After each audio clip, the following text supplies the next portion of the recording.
கூசுது பொன்மானே பக்கத்திலே கொஞ்சம் வாமா.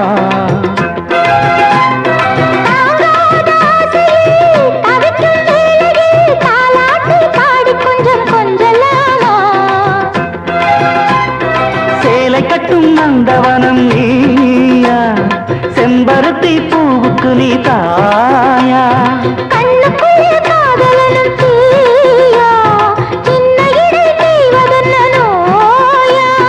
கட்டியணைச்சா முத்தம் பதிச்சா நோய் முழுக்க தீர்ந்து விடும் வாமா.